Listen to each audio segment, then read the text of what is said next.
कमरे में सन्नाटा पसरा हुआ था। मारिया अपनी गोद में सो रहे अजनबी बॉयफ्रेंड के बालों में प्यार से हाथ फेर रही थी। कमरे की रोमांटिक रेड लाइट्स उसे मदहोश किए जा रही थी।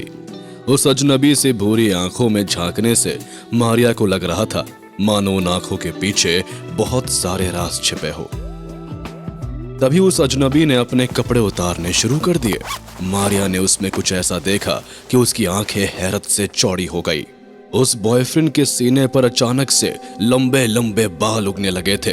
उसके नाखून भी तेजी से बढ़ रहे थे। ओह गॉड, ये सब क्या है? मुंबई में भेड़िए कहां से आ सकते हैं?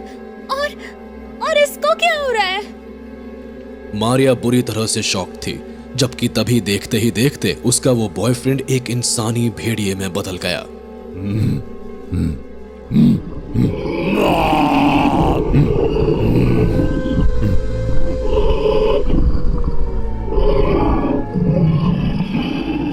अपने बॉयफ्रेंड के इस हाल को देख मारिया की सांसें तेज हो गई। वो डर से कांपती जा रही थी और तभी अचानक भेड़िया बने हुए उसके बॉयफ्रेंड ने उस पर छलांग लगा दी और मारिया के गले से एक जोरदार चीख निकली।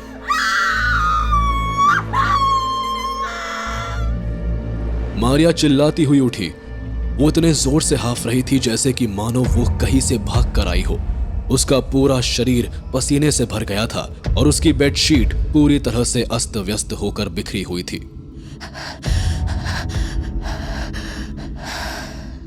ओह माय गॉड, फिर से वही सपना। आखिर तुम कौन हो मिस्टर स्ट्रेंज? तुम बार बार मेरे सपने में क्यों आते हो? 18 साल की नौजवान मारिया एक ऐसे सपने को देखकर जागी थी जिसकी वजह से उसके चेहरे पर डर के साथ साथ स्माइल भी मौजूद थी। वो अपने हाथ आहिस्ता से ऊपर नीचे होते अपने सीने पर ले गई। वेल मिस्टर स्ट्रेंज, तुम भले थोड़े खूंखार से हो, लेकिन रोमांटिक भी कम नहीं हो। अपनी फैंटेसी से भरे सपने के बारे में सोचती हुई मारिया खुद में ही मुस्कुरा रही थी, पर तभी अचानक बाहर से अपनी मां की चिल्लाहट भरी आवाज को सुन वो चौंक गई। मारिया ने नोटिस किया कि बाहर उसकी मां जोर जोर से मदद के लिए चिल्ला रही है और साथ ही साथ बाहर से कई सारे लोगों की आवाजें भी आ रही थी। मारिया समझ गई कि उसके घर में कुछ तो गड़बड़ हो रहा है।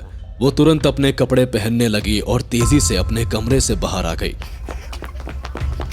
कमरे से बाहर आते ही मारिया ने जो देखा उसे देख उसका पूरा शरीर डर से कांप उठा। उसने देखा उसके घर में करीब करीब 8 नकाबपोश लोग मौजूद थे। उन सभी ने जमीन को छूने वाले काले काले लंबे कोट भी पहन रखे थे और वे सभी मिलकर उसकी मां रेखा को खींचते हुए बाहर की तरफ ले जा रहे थे।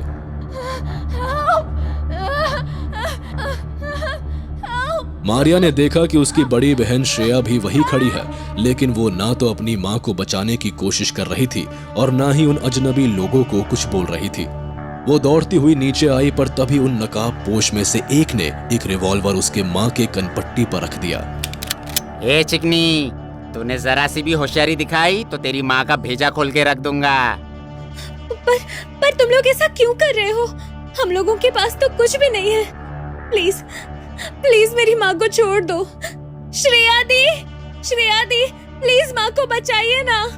मारिया अपनी मां रेखा को बचाने के लिए गिड़गिड़ाई जा रही थी, जबकि आधी रात के इस वक्त रेखा के दोनों बेटियों को अपने सामने देख वे गुंडे समझ नहीं पा रहे थे कि आखिर वे जिस मकसद के लिए आए हैं उन्हें वो अंजाम दे या ना दे। लेकिन तभी अचानक उनमें से एक नकाबपोश आगे आया और उन दोनों पर रिवॉल्वर तान दिया। चल उस कमरे में जा। उस खतरनाक गुंडे की बात सुन श्रेया तो तुरंत ही कमरे की ओर चली गई, लेकिन मारिया जानती थी कि अगर वो कमरे में गई तो फिर अपनी मां को उन गुंडों से बचा नहीं पाएगी। वो उन गुंडों के बीच अपनी मां को चिल्लाती हुई देख रही थी, जबकि इधर मारिया को अंदर ना जाता देख 4 गुंडे तेजी से आगे आए और मारिया के कुछ समझने से पहले मारिया के सिर पर एक जोरदार वार कर दिया।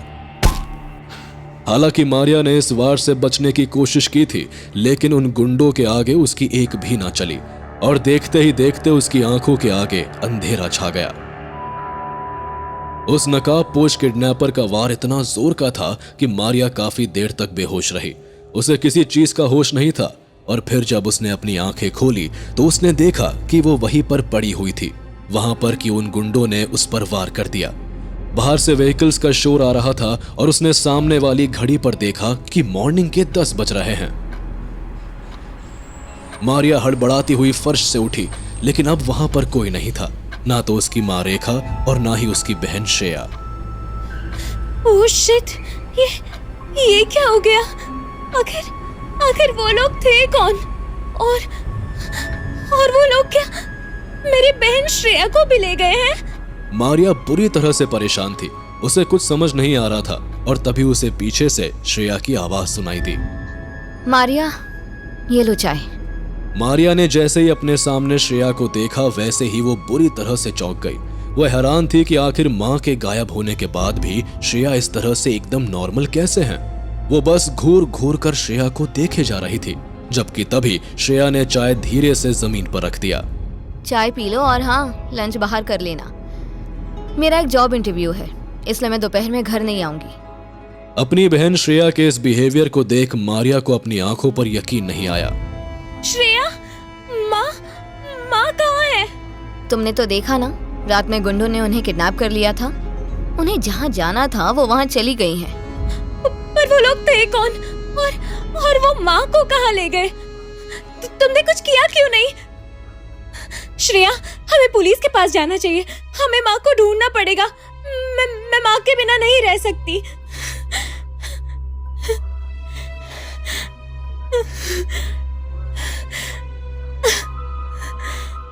मारिया को रोते देख श्रेया ने घूर कर उसकी आंखों में देखा। मारिया, माँ के साथ जो हुआ वो कोई नहीं बदल सकता। लाइफ में जो हो रहा है उसे एक्सेप्ट करना सीखो। माँ को भूलने में आसानी होगी।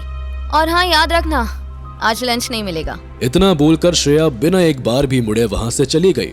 मारिया के लिए ये सब कुछ ऐसा था जिस पर वो किसी भी हाल में यकीन नहीं कर सकती थी। कुछ अनजान लोगों ने उसकी माँ को किडनैप कर लिया था और इन सब चीजों पर उसकी बहन ऐसे रिएक्ट कर रही थी मानो कुछ हुआ ही ना हो। वो समझ नहीं पा रही थी कि आखिर क्या करे। वो रोती हुई घर के चारों ओर बिखरे हुए सामान को देखती जा रही थी और तभी घर के टूटे फूटे सामानों के बीच उसकी नजर एक ऐसी चीज पर पड़ी जिसे देख वो बुरी तरह से चौंक गई।